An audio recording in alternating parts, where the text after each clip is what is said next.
Ah! À moi la parole, moi, le séquençage de débit. Mais comment me définir? Je suis un ensemble de méthodes qui ont tout un point commun. La possibilité de séquencer des millions de brins d'ADN simultanément. On me nomme d'ailleurs parfois méthode hautement parallèle. Mais, assez parlé de moi. J'ai appris que vous vouliez séquencer les TCR. Pour cela, deux technologies. Illumina, Ion Torrent.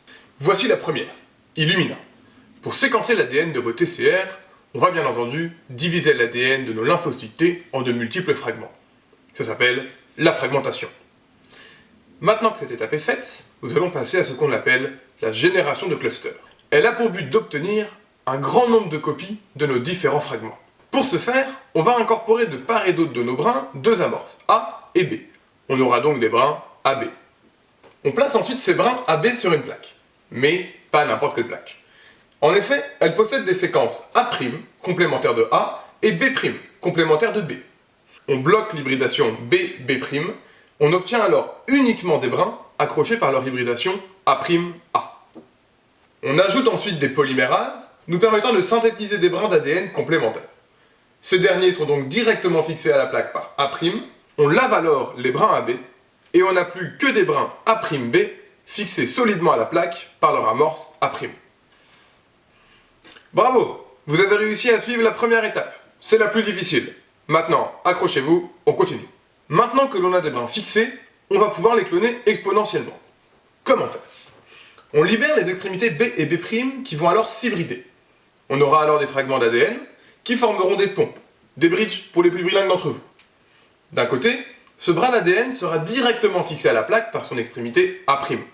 De l'autre, il sera hybridé à la séquence B' de la plaque. On met alors des polymérases, afin de synthétiser le brin complémentaire. Et on sépare les deux brins. On a donc d'un côté des brins fixés par leurs extrémités A' avec une extrémité B libre, et de l'autre côté des brins fixés par leur extrémité B' et avec une extrémité A libre. En répétant ce cycle de nombreuses fois, on peut obtenir de nombreux brins A'B et d'autres B'A. Une fois cette étape finie, on supprime tous les A'B pour ne garder que les B'A. On n'aura donc sur cette plaque que des séquences toutes organisées dans le même sens. Vous arrivez à me suivre? J'espère, parce que dans tous les cas, je ne peux pas prendre de questions.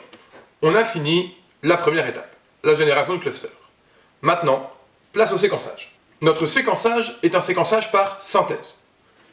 Comme vous le voyez, on ajoute un par un sur la plaque des nucléotides couplés à un fluorochrome différent. À chaque ajout, on excite avec de la lumière et on observe la fluorescence en prenant une photo. Puis, on recommence. On parle de séquençage par synthèse parce qu'on synthétise un brin complémentaire pour l'analyser. Vous pensez que c'est fini? Pas du tout. Pour vérifier notre analyse, on recommence l'étape des ponts, et cette fois-ci, on ne garde que les A'B. Pourquoi? Eh bien parce que si les séquences sont trop longues, cela nous permet de les lire dans l'autre sens et potentiellement de croiser les informations. De plus, ça permet de pallier un de mes plus gros problèmes, la véracité. Je ne sais jamais si ce que je dis est vraiment vrai, vraiment faux.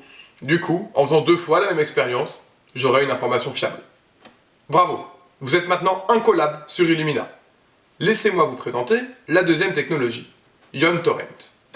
Rassurez-vous, cette technique est plus simple, plus impressionnante et plus technologiquement avancée qu'Illumina. On a gardé le meilleur pour la fin. Cette technique utilise pour le clonage des brins d'ADN la PCR par émulsion. On ne rentrera pas ici dans les détails, mais on ajoute à chaque fragment des amorces et on le fixe à une bille qu'on met dans une goutte. On a ainsi une grande quantité de billes possédant chacun un fragment d'ADN, le tout dans une goutte. Cette goutte servira de réacteur à PCR. On aura à terme une goutte contenant une bille à laquelle seront accrochées des millions de copies d'un seul fragment, tous orientés dans le même sens. Pour séquencer, on place nos billes sur une puce. Cette puce va individualiser les billes, chacune dans un puits. C'est là que la magie opère.